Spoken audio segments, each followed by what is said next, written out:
Hi, I'm Stephen Richard here with Keller Williams Realty, but today we're not here to talk about real estate, actually.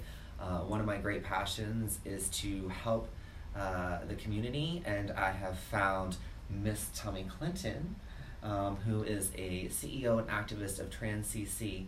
Thomi, when did you start this role? With Transgender Community Coalition? Yes. Or the trans role? Yes. Yes and yes. The trans role actually started when I was 10. And I told my mom that I thought I was a girl. And she goes, "No, you're just gay." And I went, "Okay, I'm gay."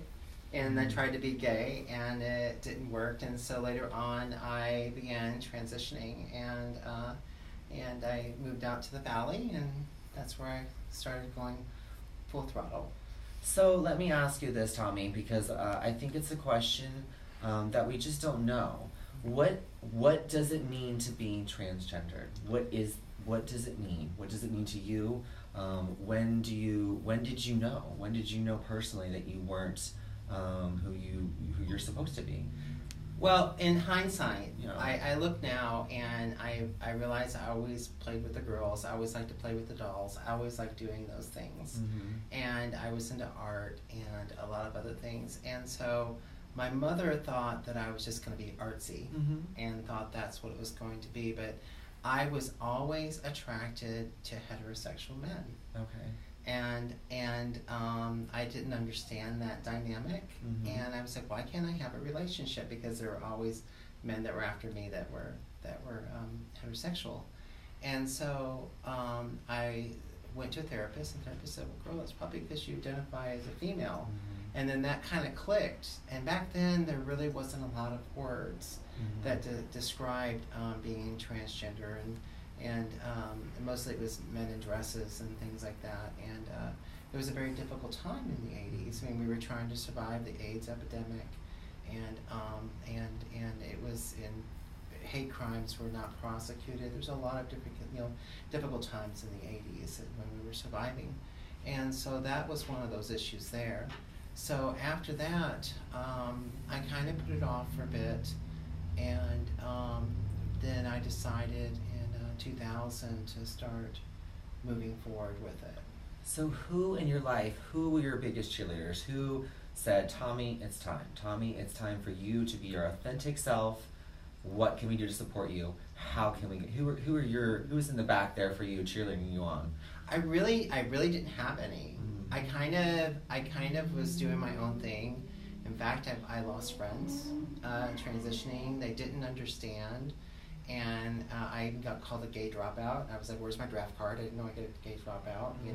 It was tough. Yeah. And my father said, "Well, you're going to be a homely female." And I said, "Well, you're from Arkansas, so I'll fit in."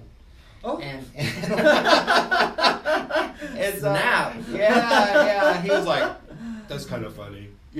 So we always had that sense of humor. And then my father came around when he was beginning to transition from cancer. Okay. And it was in the last stages. So we started having resolution then. Okay. And things. So it was a tough time, but I think mostly it was meeting other trans people and realizing it was possible. Mm-hmm. Before in a smaller town or even in a big city, connecting with that community and realizing that you're not alone and it was possible, I think started moving me along Mm-hmm. to making those decisions and working on it. And that's just basically what I did. And I was always involved in activism. Mm-hmm. I put on the first gay pride picnic in Fort Smith, Arkansas. Oh my gosh. Police tried to shut it down. It was fun back in the 80s. It was fun back in the 80s. And so from there I worked a lot with civil rights and things, and I've always been drawn to that and helping others. That's always been my calling. And I see that so much in what you do now, and I'm just so amazed. I mean, you've basically, you have this inner strength about you, and you've just been able to always keep going no matter what. And it shows in what you do now, which we'll get to in a second. And I just, if there's youth out there, if anyone really though, but if there's anyone out there that's struggling, I really encourage you to call. I was researching because part of my mission is I want to help families certainly buy and sell homes, but more importantly, it's about helping people be who they're meant to be, and creating the space where that's possible. Because I was I'm a gay man who came out very early, and it was very difficult. But then I also had, drug addiction and alcohol addiction, all these things that, I ended up doing. And, I'm in recovery now, but it's very challenging. And if we have outlets where we can go to, or we know that we can come to and receive that support, I think it's just so helpful. And, I thank you so much. I was talking to you this week. I was, researching what can I do? Where am I supposed to be? What are we supposed to? And I found Thomi, and I feel like we're just so connected. And we had a great time. We had a great time, and we just came here this week, and here we are. Now, Thomi, how did you get involved here at the Trans CC? Well, I started Transgender Community Coalition in 2014 because of the enormous need that was here. Mm-hmm. So there was no access to health care. People were living in their cars. There was a lot of domestic violence, a lot of people in the suicide wards, in the jails, doing survival crimes to survive because they couldn't get jobs. Mm-hmm. And there was a large need. And I would have to say, because of Facebook, there was a small group that was here that was trans related, and I was kind of like the talker behind the scenes because I worked from home at the time, and so they kind of referred to me as Charlie's Angels, the person talking over the things, and we never meet you behind the curtain. And I said, well, I don't really go out that much. Me and my partner kind of stick to ourselves, And then when Maddie Linden left, and she got a job as a trans woman at Tehachapi Prison teaching mechanics. Wow. There was a need for leadership to move forward, and I said, well, I think I should step forward and start helping with this stuff. And I did, and so I created a great deal of access to health cares, and the first time in the trans community they can actually choose their providers and their doctors. Before then, they never were able to. Mm-hmm. They had to go to Los Angeles, or they had to go over the border and get their health care, or get their medications. And now they have the power of choice. Mm-hmm. They can say, you know what, I don't like you. I can go to another one. It's the first time they've ever had this, where all the other letters in our alphabet have had that for decades. Mm-hmm. And so I did that, and then I worked with the housing, Coachella Valley Rescue Mission in Roy's when it was open. Making sure that they're inclusive, to give trans people safe spaces so they can get on their feet. And we're working with another reentry home in Desert Hot Springs right now, and working with the youth and everything else. So my biggest move for the last 4 years has been creating multiple access points so people can access what they need to live in a healthy life. Mm-hmm. And so one of our goals with Desert AIDS Project is to reach their 90-90-90 goal, and one of that is getting the trans people linked into healthcare, because there's a high rate of living with HIV within the trans community.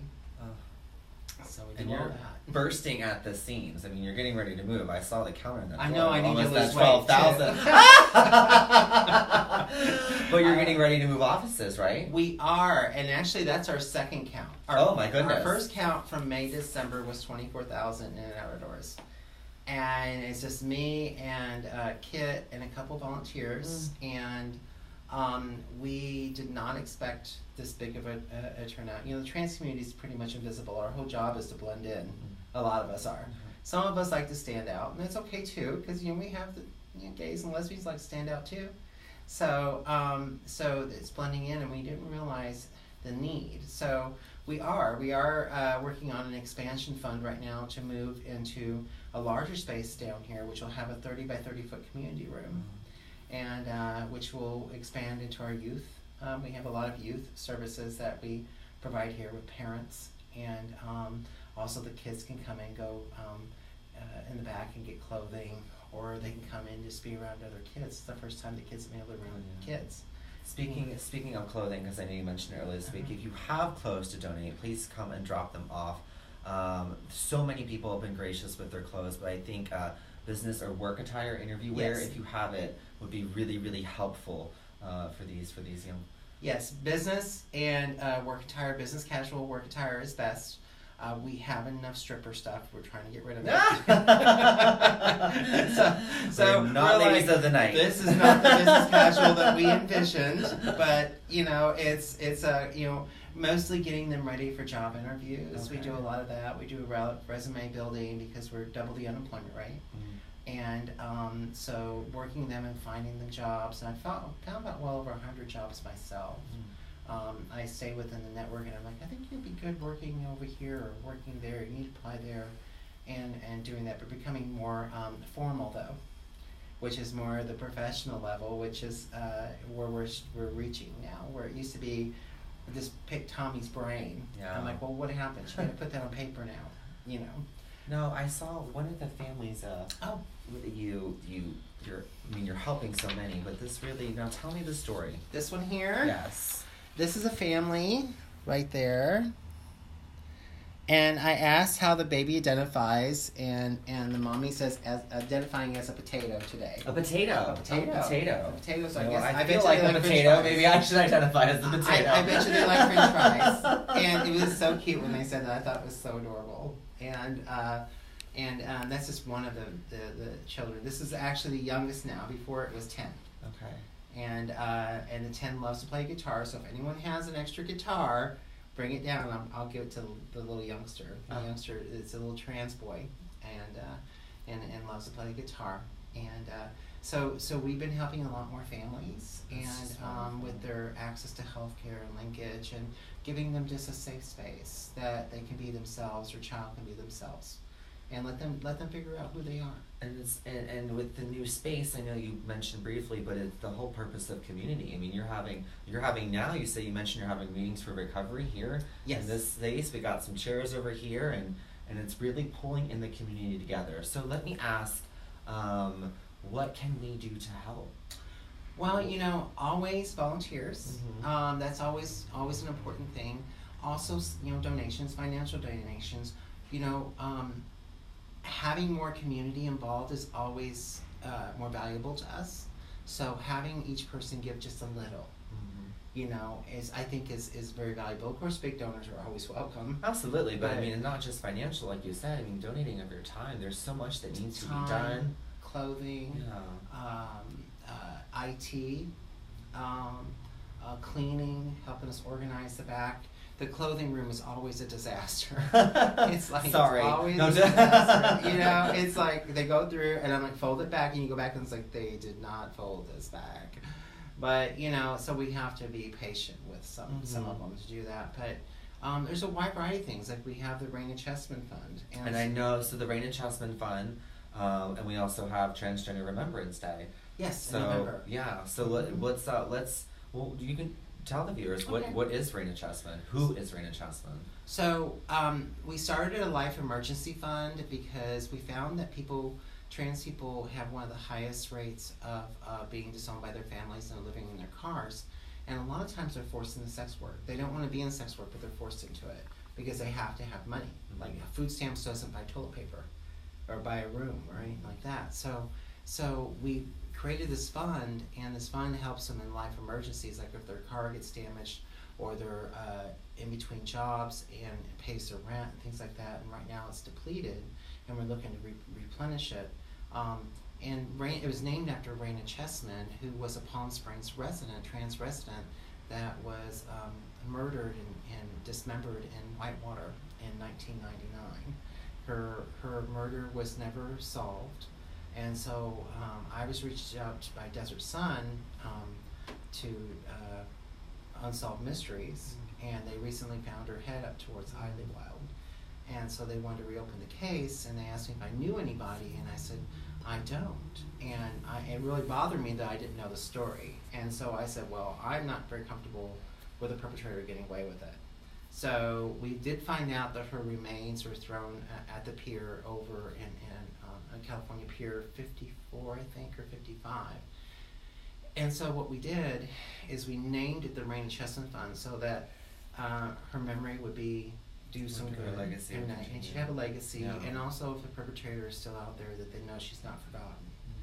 And that fund can be drawn upon mostly the Coachella Valley, and a little bit sometimes in Riverside, other places pending. The money that they use has to be used for very specific things.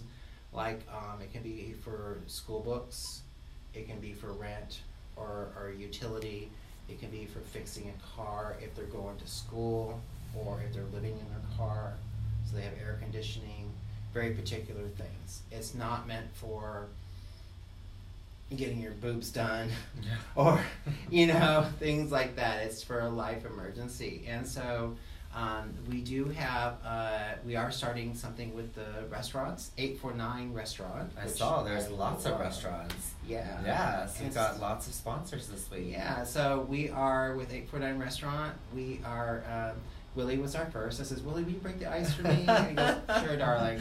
So on March 31st, if you go out for Transgender Day of Visibility, March 31st, Willie's going to give us a percentage of his sales. Oh. And then he's also going to do it for the Transgender Day of Remembrance, which is March 20th.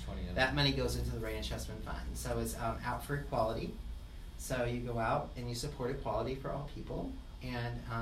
And just go eat and have fun and just have a great time. And we're looking for more restaurants to do that and more businesses to do that. And we'll put a sticker up in the window that they're a trans ally. Oh, I love that. To support them and really make it visible. Now go back to, because people, what is Transgender Remembrance Day? That's on Arenas on March 20th. Well, March 20th is Transgender Day of Visibility. Okay. And so Transgender Day of Visibility is where you have you basically do visibility, a lot of positive energy, talking and making more trans people more visible, and really about advocacy and making us out there. And Black Book is heading up that. Awesome. Dean's wonderful. He's great. I love Dean, and he's very passionate about the community. And they're forming a nonprofit for that committee down there for Arenas, and so Arenas wants to be involved with us as well.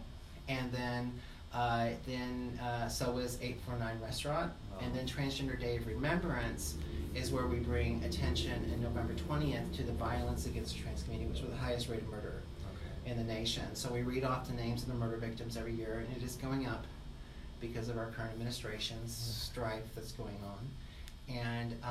And so that is a day where we read off the names and we talk about any LGBT violence. And that's on November 20th, and that's held at usually the City Hall of Palm Springs. Okay. Yeah. So Okay. It gets confusing with so many transgender starters, but we have to put that word out there so people know what to call us, I understand. Thomi, I thank you for your time, and I want to leave them with, there's a need for help at any level. I know I feel like I need to run home right now and go through my closet. Just maybe a couple hours a month. But not necessarily items. I mean, time. There's so much to do here. You guys are so busy, and I just, when I was here earlier this week, I saw many people coming in, and they feel you've created a place of safety. You've created a place of refuge, and anything that I can do or any of us can do to help you, I think we want to certainly help continue this. Well, this thank you. You created. Yeah, and if people are for equality, the trans communities, the one that everybody's working with now, we would love to have that help. I think the gays are doing pretty darn good. We could do better. Well, give us the task, honey. Yeah, that's it. It'll turn out fabulous. Thomi, thank you for your time. You. We'll be doing this again real soon, and if there's any questions for our next interview, please call. Thomi, you want to share your contact information? Yes, so our phone number is 760-656-4141. That's 760-656-4141.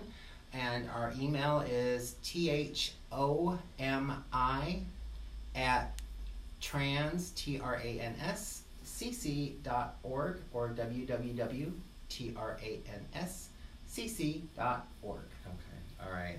Thank you again. Thank We'll you. be in touch. Take care, everyone. Bye-bye. Bye.